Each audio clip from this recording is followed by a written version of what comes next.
महाराष्ट्र का शिक्षा घोटाला अंतिम समय उसका आ चुका है और गोंदिया में भी हो सकता है बड़ी कार्रवाई हो सकती है।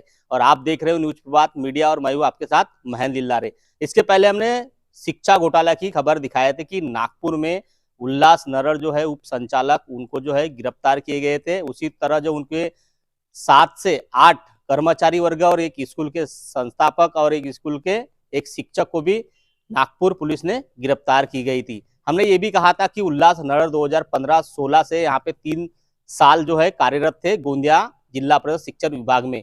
वो भी बताया था कि नागपुर की पुलिस कभी भी गोंदिया शिक्षण विभाग में दस्तक दे सकती है।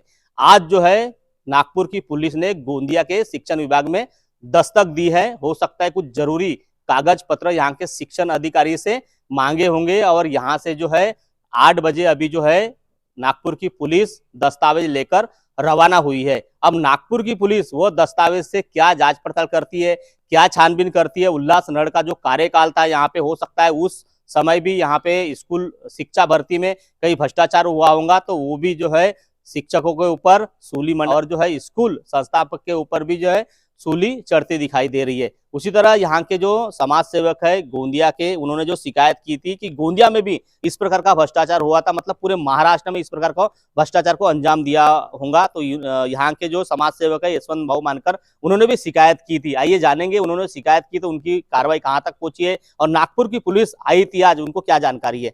सबसे पहले ये बताइए कि नागपुर की पुलिस गोंदिया में क्यों आई होंगी।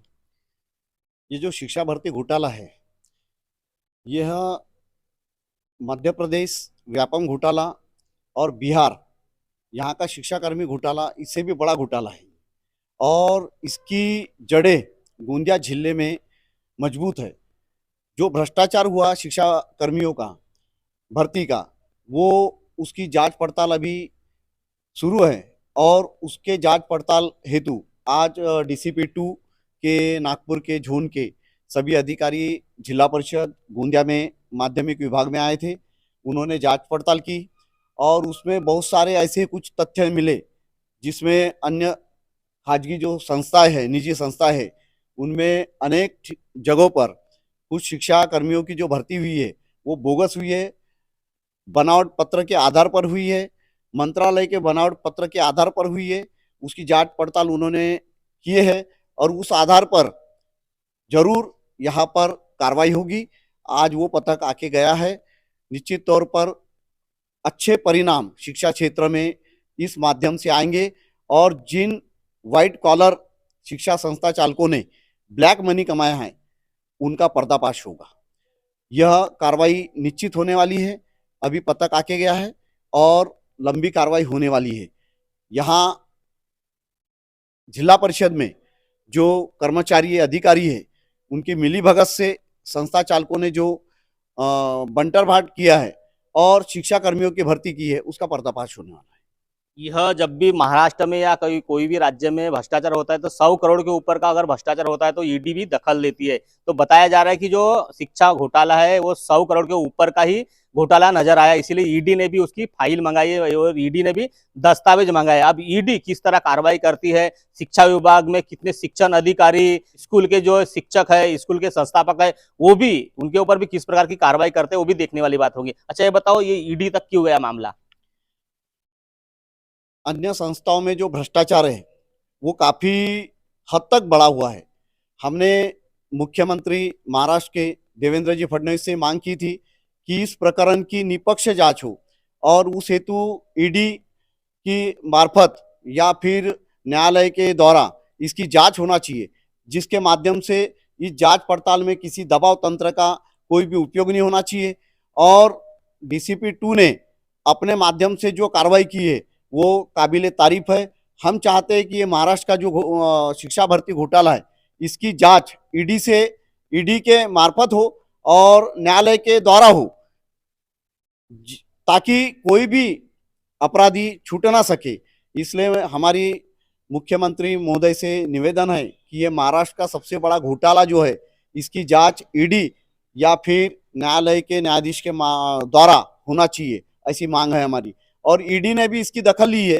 अब तो कुछ प्रकरण और आने वाले हैं, इसमें काफी गंभीरता है, इसलिए शासन ने भी इस ओर ध्यान देना चाहिए और ईडी या फिर न्यायालय के द्वारा इसकी जांच होना चाहिए, ऐसी मांग है हमारी। कुछ दिन पहले चर्चा चल रही थी शिक्षकों फर्जी कुछ भर्ती जो हुई है शिक्षकों में और कुछ संस्थापकों में कि मामला ठंडा हो जाएगा, पर इस महाराष्ट्र क्षेत्र के जो है मुख्यमंत्री देवेंद्र फडणवीस उन्होंने एक चौकसी के आदेश लगाए, तभी ये पूरा मामला उठा है। और जो शिक्षक है मामला ठंडा हो गया है, जो संस्थापक है मामला ठंडा हो गया है, वो कह रहे थे, उनको क्या आह्वान करेंगे भी आप? देखो, देवेंद्र जी फडणवीस के कार्यकाल में हमारे को विश्वास है। उन्होंने ही बोला है कि स्वच्छ प्रशासन देने का हमारा हेतु है और किसी भी अपराधी को छोड़ा नहीं जाएगा। लेकिन अभी कुछ प्रशासनिक अधिकारियों ने भी हमें ये बात बोली है कि दबाव तंत्र है, लेकिन हम इस दबाव तंत्र में काम नहीं करेंगे, जांच पड़ताल निष्पक्ष होगी। इसका मतलब कहीं ना कहीं राजनीतिक दबाव और संस्था चालकों का दबाव प्रशासन पर आ रहा है। इसलिए हम चाहते हैं देवेंद्र जी फडणवीस से कि इसकी निष्पक्ष जांच हो। इसलिए ईडी को ये सभी प्रकरण महाराष्ट्र के वर्ग करना चाहिए या तो फिर न्यायालय के द्वारा इसकी जांच होना चाहिए। किसी भी तौर पर कोई भी इस विभाग की ओर कोई भी दड़पण नहीं आना चाहिए, ये ध्यान रखना चाहिए। क्या लगता है महाराष्ट्र में कितने शिक्षकों की फर्जी भर्ती हुई होंगी? मुझे तो ऐसा लगता है कि 5,000 के ऊपर शिक्षकों की भर्ती जो बोगस हुई है, बनावट पत्र के आधार पर हुई। शासन के नियम जो परिपत्रक न होते हुए भी उन्होंने शिक्षा कर्मियों की भर्ती की है और शासन के निधि पर जो वेतन स्वरूप उन्होंने उठाया उस पर डल्ला मारा है। आज शोकांतिका है कि महाराष्ट्र गवर्नमेंट ने किसानों को कर्ज मुक्ति का जो वादा किया है, हम किसानों को कर्ज मुक्ति नहीं दे सक रहे, उसके लिए निधि नहीं है। और ये भ्रष्टाचार के स्वरूप में जो शिक्षा कर्मी यहाँ पर कार्यरत है, उन्होंने करोड़ों रुपए का वेतन उठाया है और ये सब मिली भगत से इनको वेतन दे रहे हैं।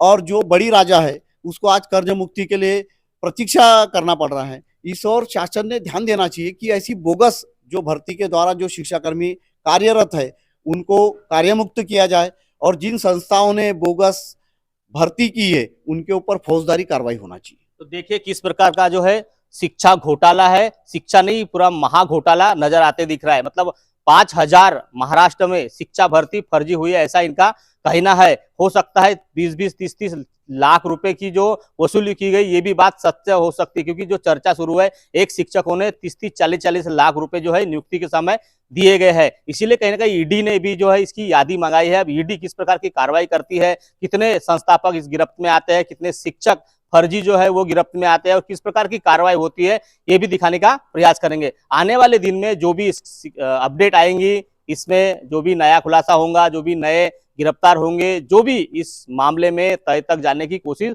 जरूर करेंगे। पर शिक्षा भर्ती, बोगस भर्ती, मतलब जो बोगस भर्ती के शिक्षक लगे हैं वो शिक्षक बच्चों को क्या पढ़ाने के लिए लायक है? और शिक्षण अधिकारी हो, उप संचालक हो या जो भी इसके अधिकारी वर्ग हो, इस प्रकार की भर्ती कर शिक्षा विभाग में ये इस प्रकार का जो भ्रष्टाचार कर रहे हैं, मतलब शिक्षा क्षेत्र में एक कलंकित करने का कारनामा जो सामने आया हुआ है, इसी की जो है दखल जो है कई समाज सेवक ने ली है, कई नेता वगैरह ने ली है। इसकी पूरी जांच होना चाहिए और जांच में जो भी इसमें जो दोषी है उनके ऊपर सख्त कार्रवाई की मांग कर रहे हैं। बने रहे इस तरह खबर देखने के लिए। महेंद्र लिल्लारे, न्यूज प्रभात मीडिया, गोंदिया।